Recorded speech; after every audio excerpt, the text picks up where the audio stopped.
أعوذ بالله من الشيطان الرجيم بسم الله الرحمن لقد كان لكم في رسول الله أسوة حسنة صدق الله العظيم اللهم صل على سيدنا محمد وعلى آل سيدنا محمد وصل على المؤمنين والمؤمنات والمسلمين والمسلمات حضور اقدس صلی الله علیه وسلم چې کله مدینه منوره ته هجرت وفرمایو نبی علیہ الصلوۃ والسلام ته درې اهم مسلې مخې ته وي. اولنۍ مسله د مسلمانانو لپاره د مرکز انتظام چې په هغې کې هغو ته اسلامي احکامات او هدایات او د هغو تربیت کړي. دویمه مسله کوم چې مهاجرین مسلمانانو هغو مکه مکرمه کې هر څه پرېښودي وو او مدینې منورې ته راغلي وو، دا اهمه مسله وه. او بیا دریمه مسله د مدینې منورې داخلي استحکام، چونکې نبی علیه الصلاة والسلام د اسلام په نوم باندې یو ریاست بنیاد ښودو، د هغې لپاره د هرې لارې نبي علیه الصلاة والسلام انتظام فرمایي. یو لار پکې دا وه چې مدینه منوره کې دننه استحکام وي او مدینه منوره کې امن و امان وي، نو موږ به مخې ته ترقي کولی شو، مخې ته به اسلام ترقي کوي او دا یو نوی ریاست د اسلام په نوم باندې به دا مخ په ترقي وي. نو دا اولنۍ مسئلې لپاره خو نبي علیه الصلاة والسلام د مرکز انتظام وکړو، مسجد نبوي تیار شو او په هغې کې د اصحاب صفه کسان هغه هم پاتې کړل. دویم مسئلې د حل لپاره نبي علیه الصلاة والسلام د مسلمانانو په خپل منځ کې د مواخات د ورورولۍ یو ترتیب وفرمایو او هغه داسې ورورولي او داسې بایچاري جوړه شوه چې دنیا د هغې مثال نشي پیش کولی. د درېیمې مسلې لپاره حضور اقدس صلی الله علیه وسلم وکتل چې په مدینه منوره کې به استحکام تنګ نسب پیدا کېږي.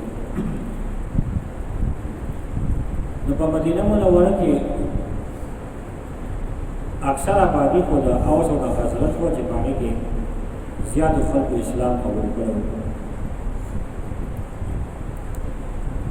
د دین علاوه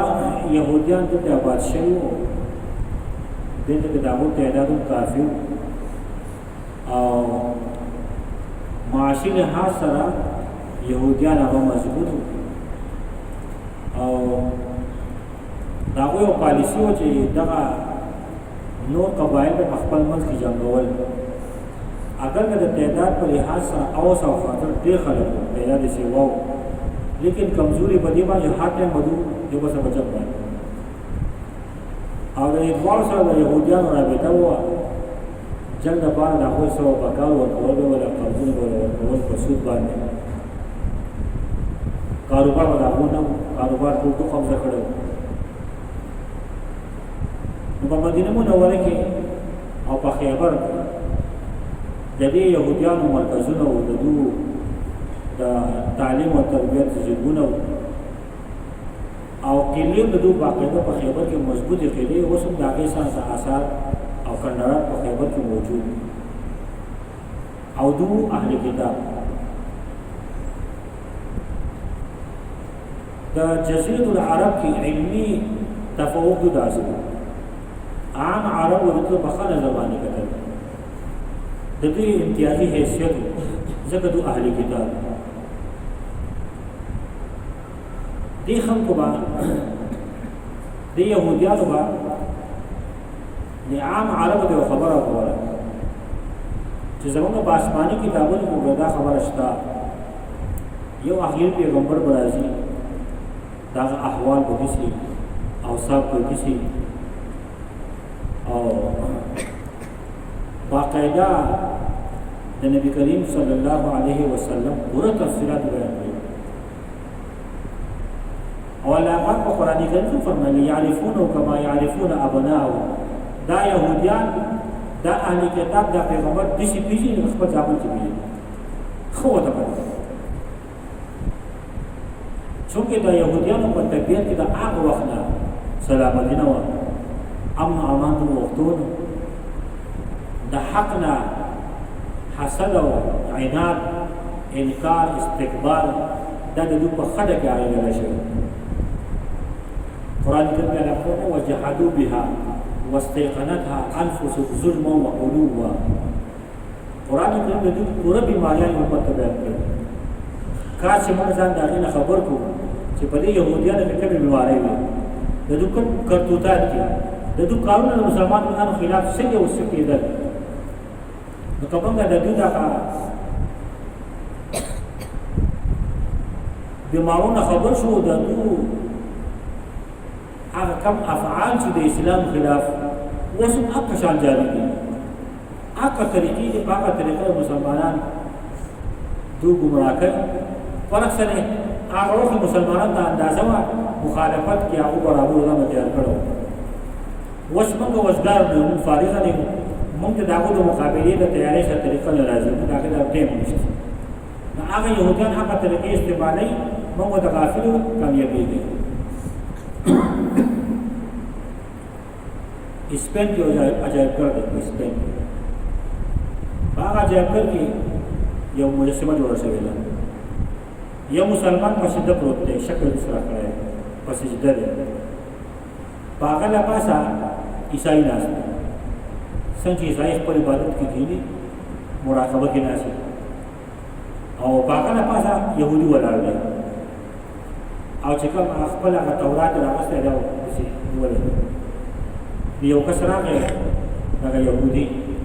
د دغه عجایبګره معاینه یې کوله نو دا مجسمه ولیده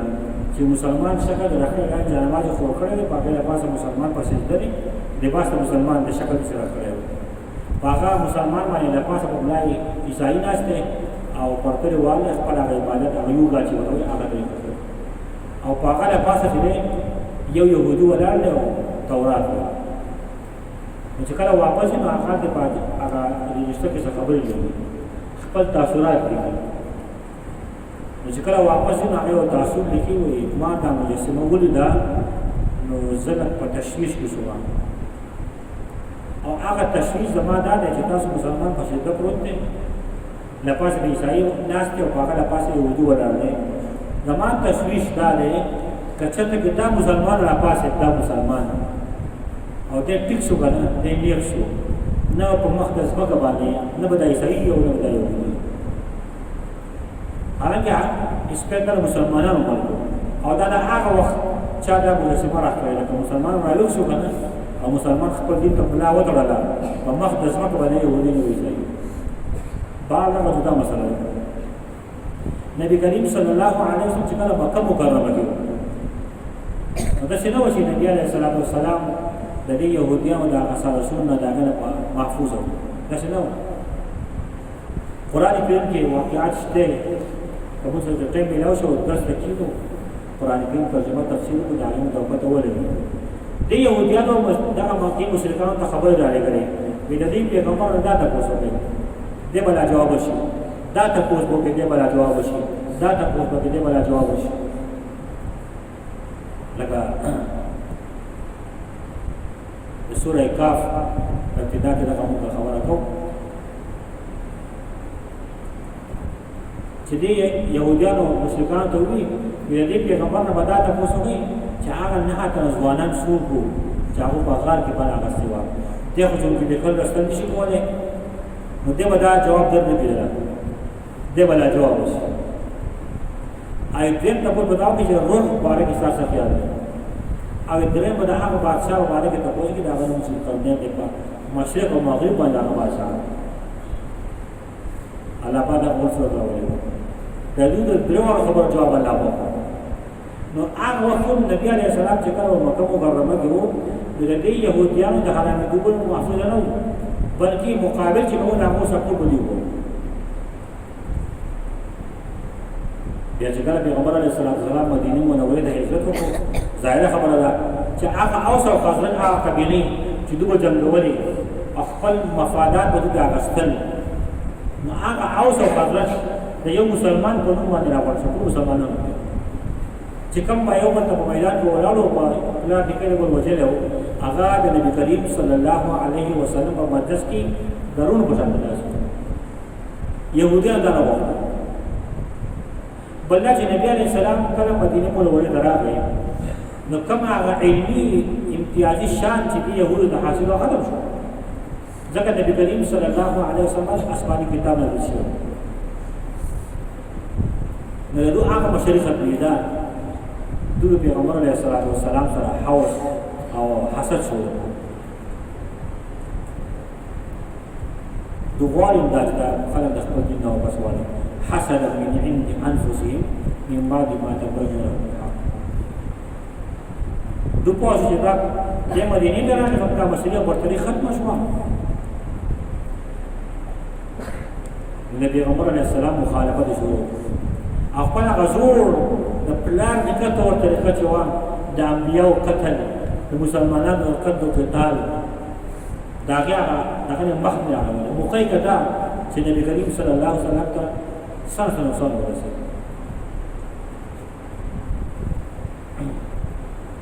کله کله باندې اوس او خزرج او مسلمانانو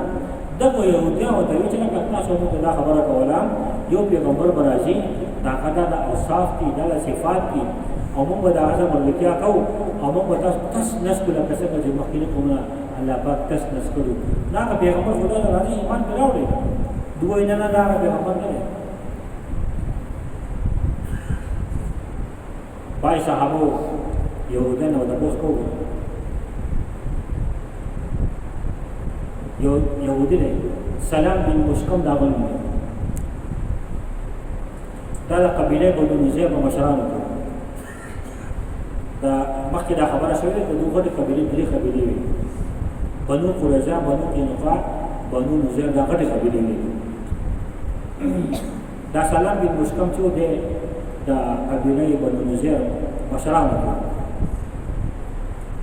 دا اوس د خاطر سمې مسلمانانو په دغه سلاو چې لکه تاسو دا خبره کوي چې اخر پیغمبر راځي دا خبرې موږ په هغه باندې ایمان راوړو موږ تاسو مقابله کوو تاسو وخت شي تاسو نشئ تبا برباد شي هغه پیغمبر خدا راغلی کوم هغه په باندې ایمان راوړي او یې تاسو نه هیڅ مونږ ته هغه په دې باندې موجود دي ویننه په دې هغه نه نشته الله پاک دې مبارک راوړو ولما جاءهم كتاب من عند الله مصدق لما معهم وكانوا من قبل يستفتحون على الذين كفروا فلما جاءهم ما عرفوا كفروا به دنا دا هغه خبرې نشته یا پیرا يهوديان او قرص صداو مالک بن سيف شتي وخو نبي سره کېدو وتا ته خبره کوم زدا دا هغه ذات په نوم باندې قسم درکوم چې چا پاتې د موسی عليه السلام باندې تورات نازل کړی ما ته وایي دا خبره په تورات کې شته چې په تورات دا خبره ده چې الله تبارک وتعالى دا هغه حبر دا هغه حتی کټه راهب دا هغه نفرت کوي دا په تورات کې شته او ته هغه نه حتی کټه یې نه د خلکو باندې حرام باندې غسل او کړی دي او موټه تازه دا خبره شته کوم ما ته صفه خبره او قسم ورو دې مالک نه سیاست دا خبره وره کوشش وي زموږ الله پاک اس بنده باندې وحی نه راځي نه پتا راځي د الله موسی سره باندې وحی الله پاک ته نه راځي دا خپل خلک خبر سره کله خبره کوي وینا هغه نو څه کړو ما له غسر واستي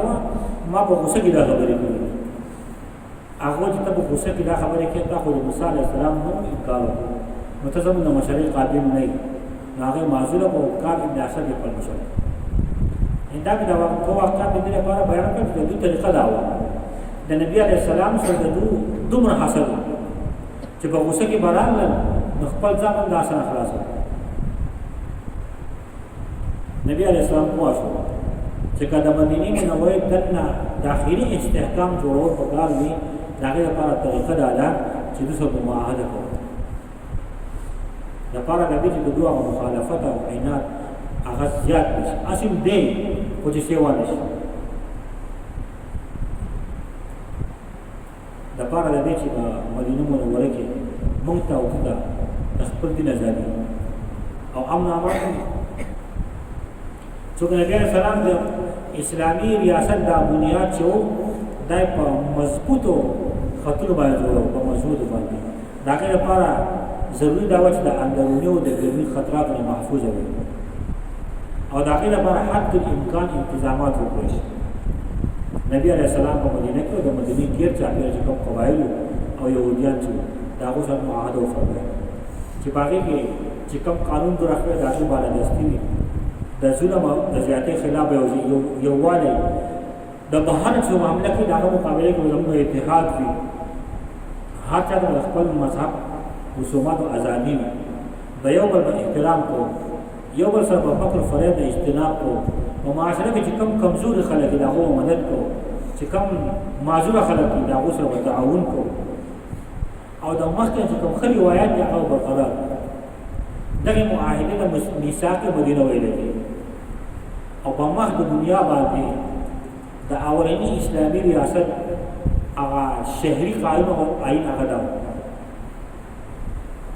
په دې معاهده مجرم نبی عليه الصلاه والسلام د مهاجرین د انصار نه علاوه د مدینه نور خلک شاکم طاقتور خلک او مضبوط خلک هغه په دې کې شامل او د هغه معاهده او څه شیونه غدا دي یو دا چې موږ د مدینه چې بهر کوم خلک دي موږ ټول هغه دی په خپل من کې کچته کې د قد او قتال څخه خبر راشي د خود بها څخه خبر راشي نو کوم چې د فدیه د مخکې نه کوم روایت برقرار اوي مجرم باندې شو سزا ورکړه اگر په دې مشرانو کې چا سکس به ولې او کجوره مې کړو سزا به ملوي او مسلمانان با د کافرو مقابله کې ټول به یو څه تعاون کوي په دې معاهده کې شریک خلک چې دي قریش یو کس ته هم پناه نه ورکوي یهود په خپل مذهبي معاملاتو کې آزاد مسلمانان په خپل دین باندې او یهود په خپل دین باندې په خپل طریقه باندې عمل کوي چا ته به اعتراض نه بل دا یهودیان او مسلمانان خپل خارجي په خپل برداشت کوي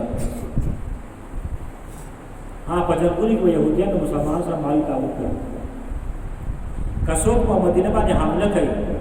داغه مقابله کې ټول یو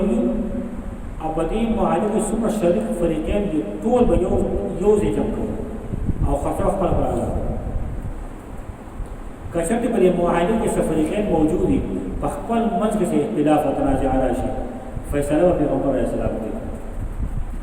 اختیار د فیصله چا سره د پیغمبر علیه السلام سره او دا هغه فیصله ورته منظور بیا د دې معاهده سره د دې اثرات یوازې په مدینه نه یوازې په جزیره العرب نه بلکې په پوره دنیا باندې د اسلام اثرات د اسلام احکامات د اسلام د مسلمانانو حکومت د نیمه دنیا لږ وخت پس شپېتو کالو ته عمر چې د دین اسلام ورسېد د نیمه دنیا نه سیوا چې هغه مسلمانانو ته راځي وجه سوا بنیاد دا خبره ده نبی علیہ السلام د اسلامي ریاست بنیاد خبره ده دی په مدینه منوره کې ناکاره ترین خلک او منافقان ان شاء الله ولازم روان درس کې بعد دغه منافقان وتعالى خبره عزم الله دعوانا الحمد لله رب العالمين اللهم صل على سيدنا محمد وعلى ال سيدنا محمد وصل على المؤمنين والمؤمنات والمسلمين والمسلمات اللهم ربنا اتنا في الدنيا حسنه وفي الاخره حسنه وقنا عذاب النار ربنا تقبل منا انك انت السميع العليم وتب علينا انك انت التواب الرحيم وصلى الله على خير خلقه